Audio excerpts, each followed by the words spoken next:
What up, YouTube? Good morning. Happy Monday. Did I get a little sleep? I got a little sleep. We're looking at about 6 a.m. Monday morning. I noticed Ren dropped something over the weekend. I was not in town. But I'm back. We good. Do me a favor. We're looking at. You know what? Let me back out of this real quick. I think he had a description on this. This is a tribute for one of my best friends, Caleb. I don't know how to. Is it Mackay or Mackay? We'll call it Mackay for now. Caleb Mackay, Mackay, whatever. I don't know how to pronounce the guy's name. I didn't know him, but I wanted to write him a song. But every time I sat down, I couldn't think of the right words. Caleb died very shortly after Joe. Jesus, another very dear friend. Trying to process both created a bit of block, and be honest, ever since I really to fully grieve or was lose something close. One day when I sat down at the piano, I was playing around some melodies, and this came out sometimes. All right, so this, I'm assuming this is going to be a just sort of a piano tribute. Um, Looks like we're somewhere in the desert. Wonder where this is shot. If this was like when he was in Vegas a few months back, maybe just outside Vegas, or this could be anywhere really. There's rocks like that anywhere. Do me a favor, go support Ren, please, please, please. Go like and subscribe. Anything he does, he's fantastic. If you like what I do, please like, comment down below, subscribe. Appreciate it very much. The best way to get me will always be on Patreon. It's right there. Joining is free. Some people support, some people don't. You don't have to. It's fine, but come say what's up. Let's dive in.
Damn. Phew. Yeah, didn't say a word. And I didn't really need to, right? Uh there's self-taught pianist Ren for you. Although not really a pianist, more like he just Ren's just special at everything he does. You know, it's crazy about songs like that. When you compose something like that, it's it's Ren has this like innate ability to capture feelings and emotions through song, which is not easy. Most artists would need words to explain exactly how they're feeling, right? Because that's the easiest way to get those emotions across is just to tell you. Um, we don't all understand piano. We don't all even understand Ren. I'm not sure anybody understands Ren. Um, but he puts it out in a language that's universally acceptably understandable in music, right? We because music pulls at your own emotions, and you can draw from your own memories, your own experiences, and your own kind of anything that you've gone through yourself. That your own anything relatability, I guess, right? Um, we've all experienced loss to some effect, so even just reading his blurb, not even reading that, you know, you sort of can feel the sadness in that. The happy that song was a journey, right? It's him, you know, remembering good times, feelings of excitement. That the song almost went in. It was very fluid, in waves, and there was highs and lows, and um, it was almost like liquid, and I think it was shot very well too, in the sense that it was shot imperfectly. Um, the camera was just sort of moving. It wasn't necessarily professionally, you know, stabilized, and you know the gimbal work and whatnot. It wasn't. It was done in a way that kind of was just sort of moving around him, kind of willy nilly, left to right, just showcasing nature behind him. I think who is it that said in a reaction, like, said it really well. Like all, like it's very simple. Like he's just sitting there on a hill. All he needs is a hill. It's so simple. He's always sitting on hills and shit. When he did that for Joe as well, like he's just on Animal Flow is in the bus, the acoustic version. It's such a good idea. It's so simple, but it's executed so well. He's just sitting on a fucking hill. A lot of his things, and it sounds like he borrowed some, not borrowed, but like he used. He writes similarly to kind of, you know, with regards to his feelings. Like there was parts of that like that remind you of For Joe and remind you of Freckled Angels, even the chords that he was, you know, what he was playing there. Um, but uh,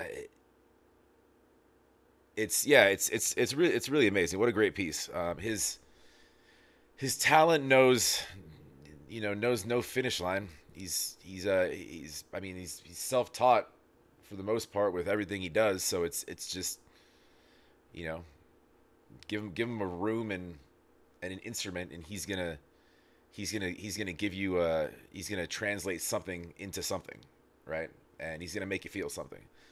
But that was really beautiful. Very well done. Any another piece that you know, we all talk about his like his musicality with this stuff, but he's very great at I mean even his kind of sort of stoic sadness throughout, like this piece for example. um he's good at kind of emoting when he needs to, and it's such a vast spectrum of the stuff that he does, from, you know, hard hitting fast rap to, you know, to ballads to this just you know, a piano composition to whatever it is that he's doing. He's kind of, he puts himself in his own world to really, you know, evoke what he can, and kind of, you know, project that onto the listener with regards to emotion, so you feel what he's feeling. Anyways, I could talk about that for a while, regardless that there was no words. There didn't really need to be. But really, really beautiful piece, and I didn't know about that friend of his. Honestly, hopefully we don't have to learn about any more friends that have passed of his, but um, it's a gift to be able to channel those feelings into something that beautiful. So it's a great tribute as well. Um, But go support Ren. Like I said, go like and subscribe. Of course, go support the artist first. If you like what I do, please like, comment down below, subscribe. Have a wonderful rest of your Monday, rest of your week. We'll talk to you on the next.